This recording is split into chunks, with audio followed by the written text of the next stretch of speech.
আলু দিয়ে পালং শাক ভাজি রেডি। এভাবে করে দেখবেন, অনেক মজা লাগে। 2 দিন জামা কাপড় পরিষ্কার করতে পারিনি, তো আজকে কিছু জামা কাপড় ভিজিয়ে দেব পরিষ্কার করার জন্য। যেসব আপুরা নতুন জানেন না, তাদের জন্য এই টিপসটা উপকারে আসবে। শুধু ধৈর্য, বুদ্ধি আর চেষ্টা থাকতে হবে।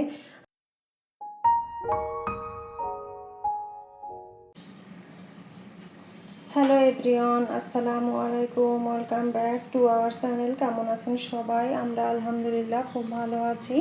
ভিডিওটি আজকে আমি কিচেন থেকে শুরু করছি। আমরা যারা হাউস ওয়াইফ, আমাদের আসলে কিচেন থেকেই ভিডিওটা শুরু হয়। তো এখানে আমি পালং শাক ভাজি করব। তার জন্য এই যে পালং শাকটাকে আমি সিদ্ধ করে নিচ্ছি। আর এখানে আমি যে ছোট ছোট করে আলুটাকে কিউব করে কেটে নিয়েছি, এটা পালং শাকের ভিতরে দেব, আমি ভেজে নেব। আর এখানে পেঁয়াজ এবং রসুন কেটে রেখেছি শাকটাকে তেলে দেওয়ার জন্য। আর অপর চুলায় আমি কড়াই বসিয়ে দিয়েছি, এখানে আমি আলুটাকে ভেজে নেব। আলু দিয়ে পালং শাক ভাজি রেডি। এভাবে করে দেখবেন, অনেক মজা লাগে আর দেখতেও কিন্তু অনেক সুন্দর।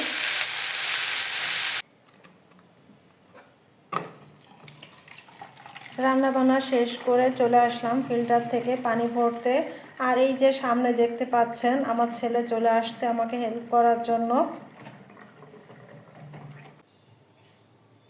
গত 2 দিন জামা কাপড় পরিষ্কার করতে পারিনি, তো আজকে কিছু জামা কাপড় ভিজিয়ে দেব পরিষ্কার করার জন্য।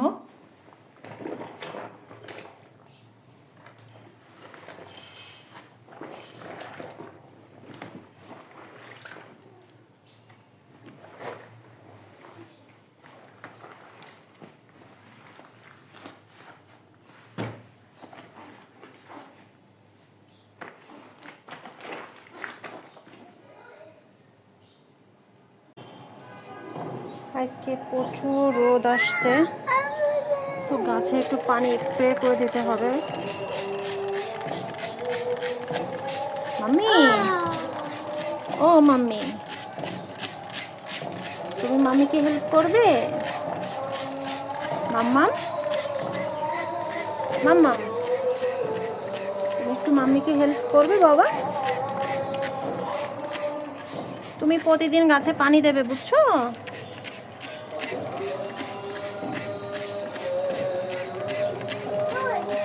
নয়নতারা গাছে প্রচুর ফুল ফোটে প্রতিদিন। আর এই গাছটার আগা আমি ভেঙে দিছি, আর এখান থেকে এই যে দেখতে পাচ্ছেন কিনা জানি না, এই যে আবার আগা আসতেছে।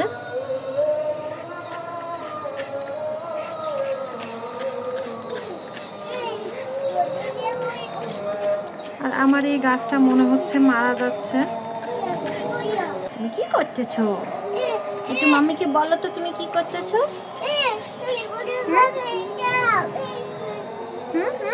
কোনটা? এইটাই দেবো পানি? এইটাই এখানে পানি দিতে হবে বাবা? তোমার গাছ ভালো লাগে? তোমার কি গাছ ভালো লাগে বাবা? মাম্মির তো অনেক ভালো লাগে গাছ।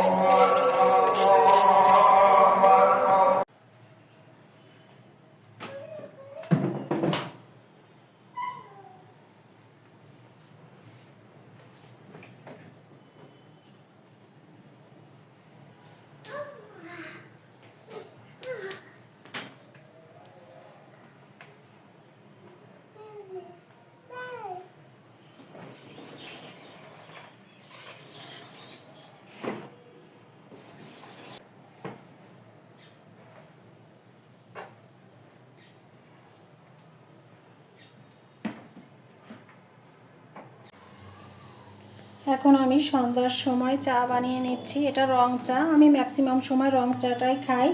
আর আমার ছেলে কোথায় দেখেন, তার ঘুম চলে আসছে, সে বর্তমানে এখানে উঠে বসে থাকে। আমার চাটা হয়ে গেছে, এখন আমি নামিয়ে নেব।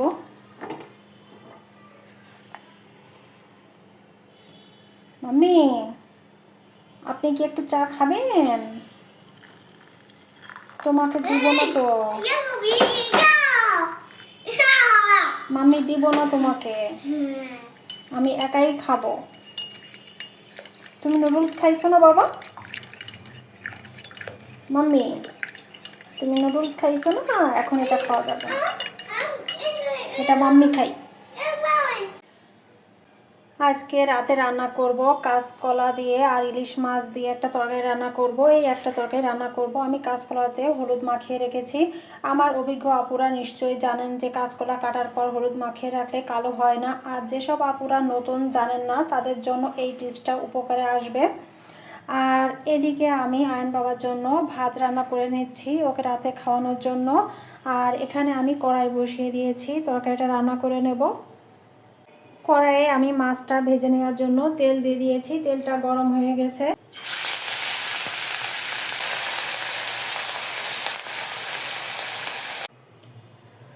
আমি পেঁয়াজ এবং রসুনটাকে ব্রাউন কালার করে ভেজে তুলে নিয়েছি। এখন ওই একই তেলে আমি কাঁচকলাটা 2 মিনিট ভেজে নেব।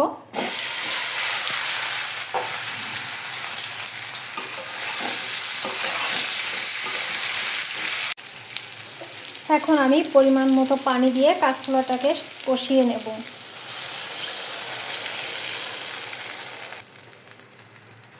ঢাকা দিয়ে দেব। আমি ঝোলের জন্য গরম পানি দিয়ে দিয়েছি, অফ ক্যামেরাতেই দিয়ে দিয়েছি। জাল উঠে গেলে মাছটাকে অ্যাড করে দেব আমি। আমার ঝোলে জাল উঠে গেছে, আমি কিছু কাঁচা মরিচের ফালি অ্যাড করে দিয়েছি। আর এখন আমি সেই ভাজা মাছটাকেও অ্যাড করে দেব। এখন আমি এই যে ভাজা পেঁয়াজ এবং রসুন আর জিরার পেস্টটা দিয়ে দেব।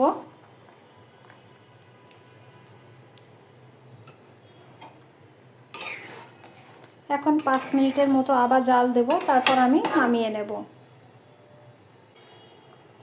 আমার কাঁচকলা দিয়ে ইলিশ মাছ রান্না রেডি।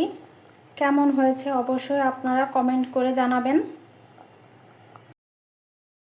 রাতে খাওয়ার জন্য আমার নিজের তৈরি করা সিঙ্গারা ভেজে নিচ্ছি। একটু কষ্ট করলে যদি স্বাস্থ্যসম্মত খাবার নিজের ঘরেই খেতে পারি, তাহলে বাইরের নামি দামি রেস্টুরেন্টে টাকা খরচ কেন করব বলুন? শুধু ধৈর্য, বুদ্ধি আর চেষ্টা থাকতে হবে। আর এদিকে আমি লিচুর সিজনে কিছু লিচু ফ্রোজেন করে রেখেছিলাম, সেটা ফ্রিজ থেকে বের করে নিয়েছি। আর দেখুন, খেতে কিন্তু মাশাআল্লাহ ভালোই ছিল। আমার ভিডিওর যদি কোনো অংশ আপনাদের কাছে ভালো লেগে থাকে তাহলে লাইক, কমেন্ট আর সাবস্ক্রাইব করে আমার পাশে থাকবেন। ভিডিওটি এই পর্যন্তই। সবাই ভালো থাকবেন, সুস্থ থাকবেন, আমাদের জন্য অনেক অনেক বেশি দোয়া করবেন। আল্লাহ হাফেজ, আসসালামু আলাইকুম।